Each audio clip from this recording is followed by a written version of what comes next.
jusqu'à vous. Marhaba bik. Bonjour, toute belle, toute en merci, rose. merci. Bonjour. C'est toi qui es belle, qui a déposé Allah Ibarak. Merci beaucoup. Ça, c'est pour toi. Oh, merci, je te Ça aussi, remercie. c'est un petit présent. C'est gentil. Marhaba bik. Acheter des choses. Je les ramenais déjà. Voilà. Ici, C'est... dans mon sac, on va le mettre Ok. juste de côté. Et puis voilà, tu veux qu'on fasse ça comme ça aussi? Bonjour, bonjour à tous au Québec et ailleurs au monde, dans le monde.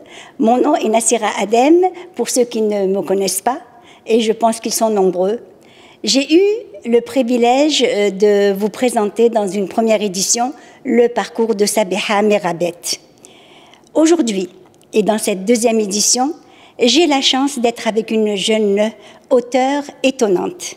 Elle est au début de sa quête, elle est au début de sa démarche, mais à son actif de beaux ouvrages.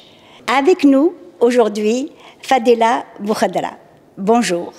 Bonjour Nassira, merci pour l'invitation et puis merci pour cette belle introduction. Donc je suis très contente d'être ici avec toi aujourd'hui pour parler justement et présenter mes deux ouvrages. Merci à toi d'avoir accepté cette invitation. Et bien sûr, j'ai une première question qui est un peu commune, mais comme on est ici au Québec, il y a dans votre vie, comme dans la vie de beaucoup d'Algériens, l'avant et l'après Algérie. Alors, pouvez-vous nous parler un peu de votre jeunesse dans votre Algérie?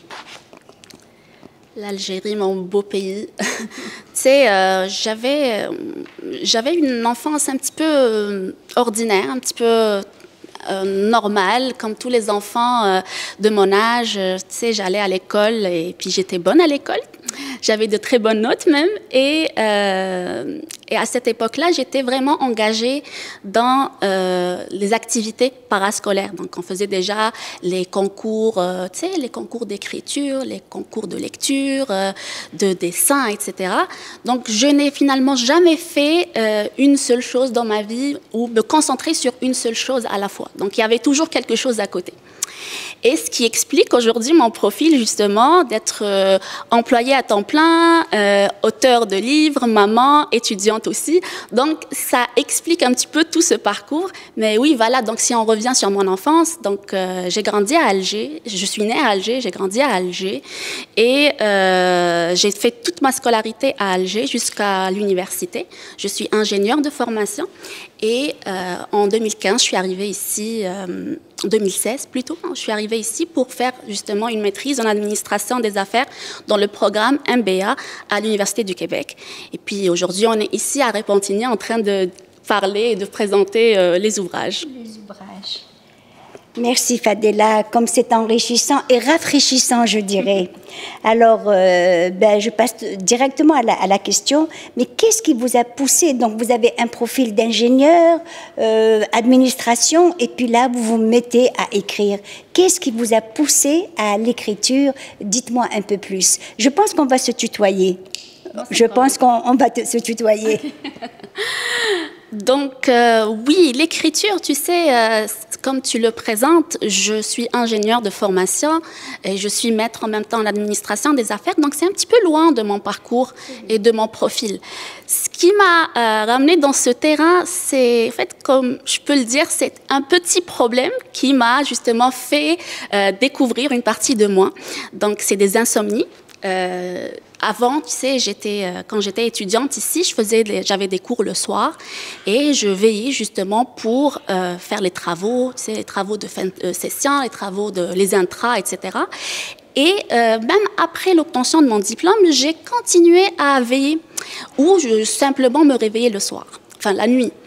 Et tu sais ce qu'on dit? On dit elles sont noires, les idées des nuits blanches. Ça commence à faire un petit peu d'anxiété, ça commence aussi à faire travailler le hamster. Et il fallait trouver quelque chose pour me calmer et puis pour me détendre. Donc, je me suis prise en main et je me suis dit, pourquoi pas aller vers la lecture. Donc, ça a commencé avec ça. Et c'est devenu comme un besoin. Donc, je commence à lire un livre, 2 livres. Et là, j'allais jusqu'à 3 livres par mois. Donc ça m'a vraiment ouvert l'esprit et puis ouvert les yeux sur des domaines que je ne connaissais pas, comme par exemple le développement personnel, la culture algérienne, algéroise, le patrimoine algérois, la culture populaire, etc.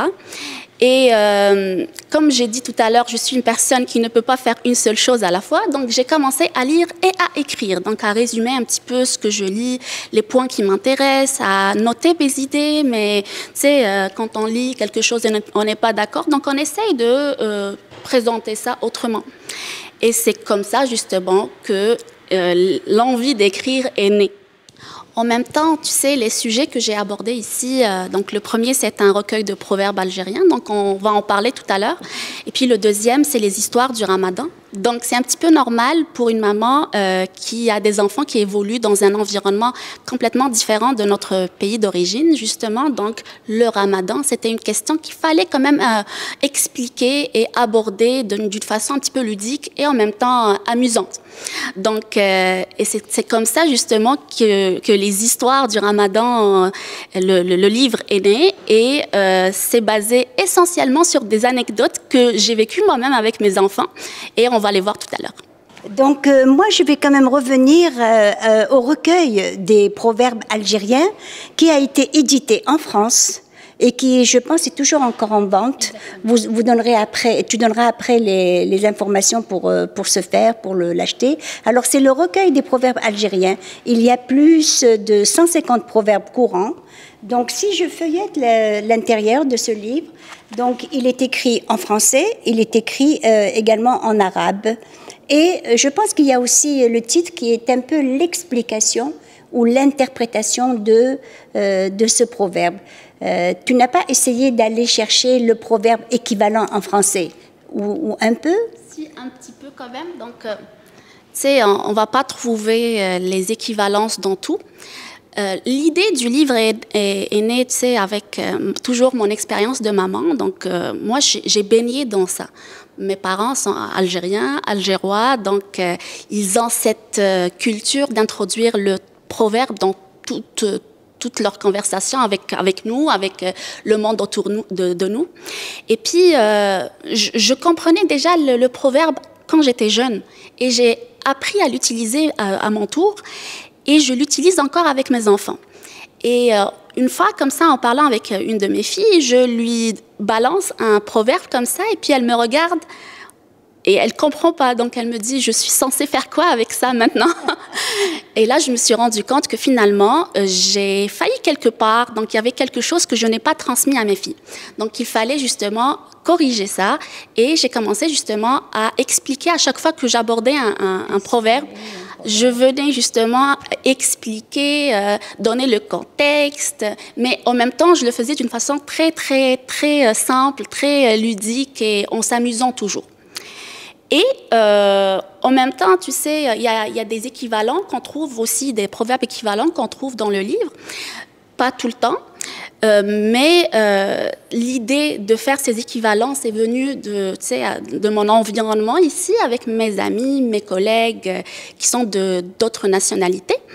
Et quand on parle, exactement, donc quand on parle, et puis je balance comme ça toujours un proverbe, et puis j'essaie de l'expliquer, on me dit « Ah oui, nous aussi on dit ça chez nous », et puis on me dit le proverbe qui est dit dans leur culture, et je trouvais ça super intéressant.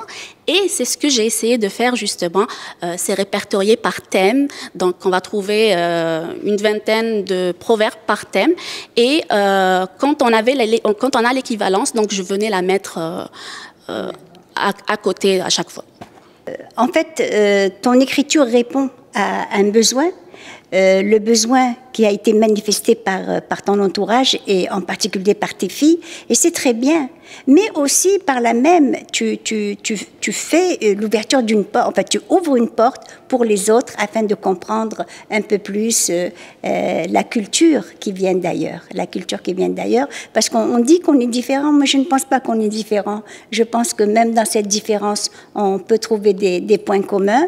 Et ma foi, je dirais qu'on a tellement, mais tellement de chance de vivre à Montréal où la diversité, les cultures sont là pour nous permettre de mixer, pour nous permettre d'aller chercher ce qui vient d'ailleurs. C'est tellement beau, cette découverte.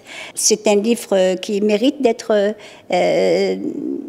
connu, d'être acheté et conservé dans une bibliothèque. C'est une belle expérience. Moi, je pense qu'il n'y en a pas beaucoup, mais c'est les plus importants. Donc, si je continue dans cette lancée, je vais prendre ton deuxième ouvrage, ce qui est un bel ouvrage, je trouve, avec de belles illustrations. Je vais le mettre là pour qu'on le voit. Donc, le voilà, ce beau livre tout bleu. Donc, les histoires du Ramadan. Il y a à peu près 80 pages, à peu près, Fadela, 80 pages. Il est brillant. En fait, les couleurs sont belles, les illustrations sont belles. Il y a des choses pour les enfants, comme le livre appartient à, donc un enfant peut mettre son nom. Et la question que je vais te poser, c'est tes illustrations sont belles. Qui est l'auteur de ces illustrations? Donc là, c'était quand même un grand défi d'aller chercher quelqu'un qui comprend la culture et qui comprend mes idées aussi. Parce que oui, les illustrateurs, il y en a, mais celui qui répond à ce que j'avais en tête, ça, c'était un challenge. Et donc, je suis allée chercher sur Internet plusieurs profils et je suis tombée sur Dika, qui est excellent, hein, on voit les dessins. Donc, je l'ai un petit peu fait travailler, on va dire, un petit peu trop avec les corrections. Non, je veux pas ceci, je veux pas cela, c'est pas cette couleur que je veux. Donc, on a travaillé fort pendant 6 mois, justement, et là, on a sorti ce qu'on a aujourd'hui, donc le beau projet. Oui. C'est un bel ouvrage. Merci. Un très, très bel ouvrage. Les couleurs sont belles, elles sont éclatantes. Les histoires sont drôles. Il y a des histoires de Ramadan, évidemment, puisque le titre, c'est l'histoire de Ramadan, mais qui sont un peu simplifiées, de façon ludique. On explique cette tradition tout en la simplifiant, tout en se mettant à la portée, pour la mettre à la portée des autres. C'est ça, au fait, l'idée derrière, c'est, oui, destiné aux enfants de la communauté qui évoluent dans un environnement qui est un petit peu différent, on a dit tout à l'heure, de leur pays d'origine. Donc, le Ramadan, c'est pas fêté par tout le monde ici, c'est pas célébré partout. Donc, à l'école, on n'en parle pas beaucoup, mais c'est une chance qu'on a ici de vivre au Québec de façon générale, où la culture de l'autre est accueillie à bras ouverts. Absolument. Donc, ce que je trouve intéressant, c'est que c'est pas seulement les enfants de la communauté qui ont profité de ces histoires, mais on a aussi les enfants d'ici, donc de différentes nationalités, différentes cultures. Donc, on a eu la chance d'aller travailler un petit peu dans les écoles. On a fait la tournée des écoles pour aller présenter le Ramadan. On a raconté des histoires, les enfants ont trouvé ça super drôle. Donc, on a expliqué ce que c'est le Ramadan sans rentrer dans les détails religieux. Et c'était une belle façon, justement, d'introduire la culture, notre culture, et de faire comprendre nos valeurs et les principes du Ramadan aux autres. Là, Fadela, tu m'ouvres une porte. Donc, ton livre a été déjà présenté dans des écoles. Et est-ce que tu t'es associé ou dans une commission scolaire, ou est-ce que tu as fait une demande spéciale pour pouvoir présenter ce livre? Parce que c'est important. Je trouve que c'est une manière extraordinaire de présenter une tradition qui vient des pays musulmans dans des écoles qui sont au Québec. Oui, justement, c'était ça ce qui était intéressant. Donc, dans le fond, j'ai contacté justement les centres d'accueil des nouveaux arrivants au Québec. Donc, on a discuté, j'ai présenté le livre, et puis c'était eux qui avaient justement eu l'idée d'aller présenter ça dans les écoles. Et on est allé faire le tour des écoles, pas beaucoup d'écoles, hein. On a fait comme 4 ou 5 écoles à Shawinigan et à Trois-Rivières. Donc, très bien. C'est ça, donc on avait des groupes d'enfants à qui j'ai raconté des des histoires, c'est ça. Et on a parlé de la culture de l'autre. Ça, c'était la thématique. Et puis, on est rentré dans les détails du Ramadan parce que c'est en même temps la période, c'est le mois du Ramadan. Donc, on voit les enfants autour de nous à l'école. Quelques-uns, en tout cas, ils le font. Et on aimerait bien comprendre pourquoi on fait Ramadan. Et encore une fois, sans rentrer dans les détails religieux, on vient rappeler les valeurs, les principes et puis les points les plus importants à garder en tête concernant le Ramadan. Alors, écoutez, juste pour vous parler un peu de ce livre qui vient d'être décrit par Fadela, c'est vrai, c'est sous forme ludique, sous forme simplifiée pour les enfants, et on parle surtout des valeurs. Quand je parle de valeurs, on parle de patience, la patience. Les enfants parfois sont impatients. On parle comment dirais-je, de récompense. On parle de penser à l'autre. On parle également de la réunion de la famille autour d'une table. Et ça, c'est des valeurs qui viennent de chez nous et qui sont partagées également ici à Noël. Les familles québécoises sont autour d'une table et sont réunies. Donc, c'est un peu l'équivalent durant ce mois de Ramadan où les gens se rassemblent et mangent ensemble, partagent le repas. Donc, écoutez, je trouve cette initiative très, très, très instructive. Je trouve que tu as fait beaucoup pour les petits Québécois, algéro-québécois, Québécois et d'origine algérienne également.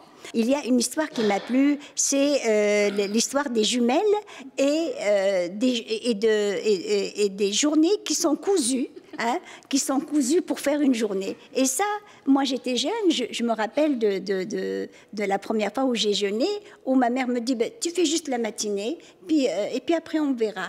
Et puis une matinée plus une matinée, ça fait une journée. Et j'ai adoré cette histoire des jumelles dont la maman a cousu tous les jours qu'elles ont fait, enfin toutes les heures qu'elles ont fait. Et c'est comme ça qu'on découvre simplement la culture de l'autre, sans contrainte, et puis de très jeune aussi.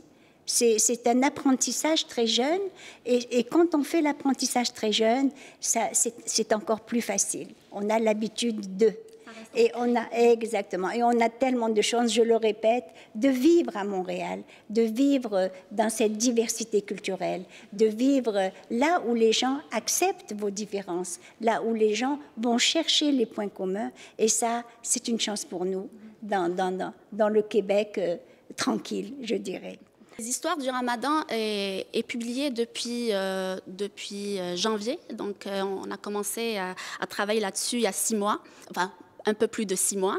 Et ça a été publié en janvier. Donc, il est sur les tablettes, précisément sur Internet. Donc, c'est la vente principale. On le trouve sur Amazon principalement, mais c'est livré partout dans le monde, donc sur Amazon.ca, Amazon.com, Amazon.fr, etc. Donc, disponible partout, comme je disais, et puis même la livraison, elle se fait très rapidement. Donc, les personnes qui l'ont eu, finalement, on m'a parlé, ils ont parlé de la livraison qui était super rapide. Et puis, ça a été aussi bien emballé, donc ça vient rendre honneur à cet ouvrage. À cet ouvrage, oui. Alors, moi, ce que j'aimerais rajouter, juste au vu et à la lecture de ce livre, c'est que c'est une initiative originale. C'est une première qu'une jeune femme, une jeune auteure, puisse nous donner, créer, éditer ce livre-là pour la communauté ou pour le Grand Montréal, Québec, et pour toutes les communautés qui vivent à Montréal. Donc, je ne pense pas qu'on ait d'autres livres au niveau des bibliothèques qui sont comme celui-là. Voilà, c'est ça que j'aimerais ajouter. C'est vraiment original et c'est vraiment utile et formateur. Oui, le livre est une première ici et ça vient justement renforcer ce lien et renforcer le lien avec notre culture. Alors, je suis certaine que beaucoup de parents vont être ravis de se procurer ce beau livre ludique et joliment illustré. Alors, n'hésitez pas à aller sur la plateforme Amazon pour l'acheter. Et je voudrais vous dire également que la rencontre avec Fadela a été intéressante, rafraîchissante et revigorante. Alors, à très bientôt. Merci, merci encore Nassera pour tes jolis mots, très, très gentils. Je te remercie déjà pour l'accueil chez toi, là, ici, on est super bien, on est à l'aise. Et merci aussi à Omar derrière la caméra pour le montage, on n'arrête pas de le faire travailler. En tout cas, merci à tous et puis bonne journée. Merci à toi. Merci.